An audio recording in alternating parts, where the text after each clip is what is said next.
আসসালামু আলাইকুম। আদালত থেকে ওয়ারেন্ট বা মামলায় জামিন নিলে আপনার করণীয় কি? আদালত যে শর্তসমূহে আপনাকে জামিন দেয়, আপনি জামিন পাওয়ার পর সেই শর্তসমূহ পালন করবেন।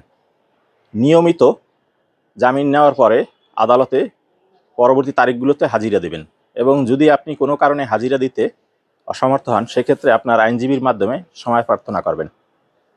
তদন্তাধীন মামলায় কোনোভাবে জামিনে এসে মামলার তদন্তে বিঘ্ন ঘটাবেন না।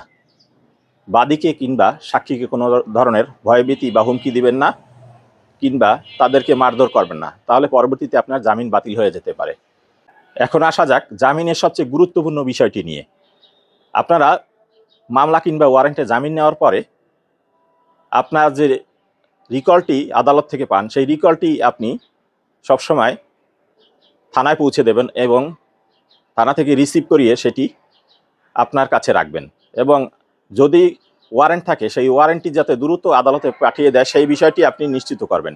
কিন্তু আপনারা যে ভুলটি করেন সেটি হলো রিকলের কোনো কপি থানায় পৌঁছে না দিয়ে আপনার আইনজীবীর কাছে থাকে, যার ফলশ্রুতিতে পুলিশ রাতেবেলা আপনাকে ধরে নিয়ে আসে, আপনি কোনো রিকল দেখাতে পারেন না, আইনজীবীর কাছে রিকলটি থাকে এবং অযথাই আপনি হয়রানির শিকার হন। পুলিশ যতক্ষণ না পর্যন্ত রিকলটি দেখে ওয়ারেন্টের সাথে মিলাতে না পারবে ততক্ষণ পর্যন্ত কিন্তু আপনাকে ছাড়বে না। জামিন সংক্রান্ত সকল বিধান ফৌজদারি কার্যবিধি 496 হতে 502 ধারায় বর্ণিত আছে। ধন্যবাদ।